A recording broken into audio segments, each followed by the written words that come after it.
देख सकते हैं lander module. People are applauding.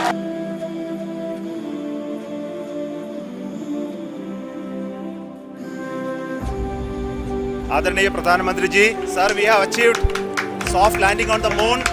India is on the moon. 23 अगस्त 2023 इंडिया दुनिया का ऐसा पहला कंट्री बन चुका है जिसने चांद के साउथ पोल पे लैंड किया है। और रशिया, चाइना और अमेरिका के बाद दुनिया का ऐसा चौथा कंट्री बन चुका है जिसने चांद पे लैंड किया। और इंडिया को इस अचीवमेंट के बाद पूरी दुनिया से ग्रीटिंग्स मिलने का सिलसिला अभी तक जारी है। दोस्तों, पिछले महीने जब चंद्रयान 3 की लॉन्चिंग हुई थी तब से लेके अब तक हर इंडियन की यही ख्वाहिश थी कि हम किसी न किसी तरह चांद पे पहुंच जाए। और अब जब यह मिशन सक्सेसफुल हो गया है तो इंडिया ने पूरी दुनिया में एक तारीख रकम कर दी। दोस्तों, ये सफर जैसा दिखता है वैसा आसान बिल्कुल भी नहीं, बल्कि इसके पीछे सालों की कंटिन्यूस स्ट्रगल है। और इस अचीवमेंट के बाद अब इंडिया को इसके फ्यूचर में क्या फायदे होंगे, दोस्तों जानेंगे सबकी डिटेल इस वीडियो में। लेकिन इससे पहले अगर आप ऐसा प्रीमियम कंटेंट मजीद देखना चाहते हैं तो हमारे चैनल को सब्सक्राइब जरूर कीजिए। India is the first country in the world to land a spacecraft near the moon's south pole, a moment of history for the country. It's certainly a very proud moment for people here in India as the country created history to be the first one to land on the south pole of the moon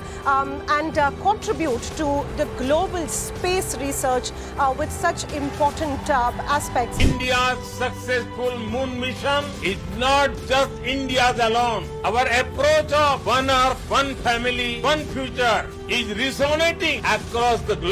जमीन से लेकर चांद पे जाने तक कई किस्म के पाथ फॉलो किए जाते हैं, लेकिन उनमें से दो मशहूर हैं, जिनमें एक होते हैं ऑर्बिटल मिशन और इनमें सैटेलाइट मून के ऑर्बिट के अराउंड ही रिवॉल्व करती, और दूसरे होते हैं लैंडर मिशन, जिनमें एक स्पेसक्राफ्ट की मून पे सॉफ्ट लैंडिंग करवाई जाती है, जिसे लैंडर कहते हैं। और फिर उस लैंडर में से एक रोवर निकलता है जो कि मून की सरफेस पे एक्सपेरिमेंट्स करता है। और चंद्रयान 3 की ट्रैजेक्टरी के लिए भी लैंडर मिशन को ही चूज किया गया। दोस्तों, चंद्रयान 3 की हाइप पिछले महीने से जोरों शोर पर थी, और इसके मुकाबले में रशिया ने भी 11 अगस्त 2023 को अपना एक मिशन लूना 25 लॉन्च किया, और इसका भी यही मकसद था कि चांद के साउथ पोल पे लैंडिंग की जाए, लेकिन चंद्रयान 3 से पहले की जाए, ताकि रशिया दुनिया का ऐसा पहला कंट्री बन जाए जो कि चांद के साउथ पोल पे लैंड करे। दोस्तों, चंद्रयान 3 ने जो ट्रैजेक्टरी फॉलो की थी उसमें स्पेसक्राफ्ट ने चांद के ऑर्बिट में एंटर होने से पहले जमीन की 5 रेवोल्यूशंस लगानी थी और फिर मून के ऑर्बिट में एंटर होना था। लेकिन रशिया ने जो लूना 25 लॉन्च किया उससे उन्होंने जमीन से डायरेक्ट ही चांद के ऑर्बिट में एंटर करवाया। और रशियन साइंटिस्ट के मुताबिक ऐसा इसलिए किया गया कि लूना 25 मिशन चंद्रयान 3 से 2 दिन पहले ही चांद के साउथ पोल पे लैंडिंग कर जाए, लेकिन चंद्रयान 3 की लैंडिंग से 3 दिन पहले ही लूना 25 अपने ऑर्बिट से डेविएट कर गया और सीधा जाकर मून के सरफेस से टकराया और क्रैश हो गया। लेकिन इसरो ने यह सिचुएशन पहले ही फेस की थी और उन्होंने चंद्रयान 2 के फेलियर से यही कुछ सीखा था। चंद्रयान 2 में भी बिल्कुल इसी तरह लैंडिंग से कुछ मीटर पहले ही एक सॉफ्टवेयर ग्लिच आ गया था, जिसकी वजह से उसका लैंडर क्रैश कर गया था। लेकिन इसरो ने इन गलतियों से सीखा और यह मेक श्योर किया कि चंद्रयान 3 के टाइम पे ऐसा बिल्कुल भी ना हो। दोस्तों, चंद्रयान 3 का मेन मकसद सॉफ्ट लैंडिंग था और इसको अचीव करने के लिए उसमें स्पेशल सेंसर्स लगाए गए। नॉर्मली मून पे डे टाइम पे टेम्परेचर -18 डिग्री होता है, तो इसरो ने इन सेंसर्स को -18 डिग्री सेंटीग्रेड पे पहले ही टेस्ट किया था। दोस्तों, -18 डिग्री सेंटीग्रेड आर्टिफिशियली अचीव करना एक बहुत कॉस्टली प्रोसेस, लेकिन इसरो को अपना बजट $75 मिलियन के अंदर रखना था, तो इस वजह से उन्होंने ये सेंसर्स एक हेलीकॉप्टर पे लगाए और उसे इतने हाई एल्टीट्यूड पे ले गए जहाँ टेम्परेचर नेचुरली -18 डिग्री सेंटीग्रेड होता है। दोस्तों, इन सेंसर्स का काम लैंडिंग के लिए परफेक्ट स्पॉट ढूंढना था, लेकिन इस ट्रिप का मेन पर्पस तो सॉफ्ट लैंडिंग था, तो इसलिए उन्होंने चंद्रयान 3 के लैंडर्स को बहुत ही स्ट्रॉन्ग बनाया। उनमें बहुत ही एक्स्ट्रा ऑर्डिनरी शॉक एब्जॉर्बर भी लगाए गए और उन्हें टेस्ट बेड पे मल्टीपल टाइम टेस्ट भी किया गया। और इन तमाम नाकामी और कोशिशों के बाद इसरो ने ये इंश्योर किया था कि चंद्रयान 3 का सक्सेस रेट 100% हो, और ऐसा हुआ भी। इसरो ने रोवर को इस तरह से डिजाइन किया था कि जब वो लैंडर से बाहर आए और मून की सरफेस पे मूव करना शुरू करे तो वो अपने पीछे इसरो का लोगो प्रिंट करता जाए। और जब वाकई में ऐसा हुआ तो वो इंडिया के एक आम आदमी के लिए एक बहुत ही प्राइड का मोमेंट था। और इस बात का सबूत भी कि इंडिया ही वो पहला कंट्री था जिसने चांद के साउथ पोल पे लैंड किया था। दोस्तों, अब लैंडिंग के बाद चंद्रयान 3 का मेन पर्पस ये है कि मून के सरफेस की केमिकल टेस्टिंग की जाए, और इसीलिए इसरो ने इसमें 2 सेंसर्स लगाए हैं, जिसमें पहला है लेजर इंड्यूस्ड ब्रेकडाउन स्पेक्ट्रोमेट्री, जिसे लिब्स भी कहते हैं। ये मून की सरफेस पे मौजूद केमिकल कंपोनेंट्स को एक्साइट करेगा ताकि वो अपने अंदर से रेडिएशन एग्जिट करें। और फिर दूसरा सेंसर है अल्फा पार्टिकल एक्सरे स्पेक्ट्रोमेट्री, जिसे AP एक्सेस भी कहते हैं। ये उन इमिट की गई रेज को अपने डिफरेंट स्पेक्ट्रम से एनालाइज करेगा और इससे ये पता चलेगा कि आखिर ये एलिमेंट कौन सा है। और इसी तरह ये लोग मून के एग्जैक्ट कंपोजिशन के बारे में पता चला सकेंगे, जिससे मून की सरफेस पे वाटर तो एक्सट्रैक्ट होगा ही और ये भी पता चल जाएगा कि आखिर ये दुनिया कैसे वजूद में आई। लेकिन रोवर के पास ये सब कुछ करने के लिए कुछ ज्यादा टाइम नहीं है। दोस्तों, इसरो के मुताबिक जब रोवर लैंड करेगा तो उसके पास एक्सपेरिमेंट करने के लिए सिर्फ एक ल्यूना डे ही होगा और एक ल्यूना डे जमीन के 29 डेज के बराबर होता है। इसका मतलब ये हुआ कि 23 अगस्त को लैंड होने के बाद रोवर के पास एक्सपेरिमेंटेशन करने और इंफॉर्मेशन कलेक्ट करने के लिए सिर्फ 14 दिन ही होंगे, क्योंकि इसके बाद ल्यूनर नाइट शुरू हो जाएगी और ल्यूनर नाइट्स में मून का टेम्परेचर -232 डिग्री सेंटीग्रेड तक जाता है और इसरो के सेंसर इतने कैपेबल नहीं है कि वो इस टेम्परेचर पे आउटपुट दे सके। दोस्तों, एक इंटरेस्टिंग फैक्ट यह है कि चंद्रयान 3 का बजट $75 मिलियन था,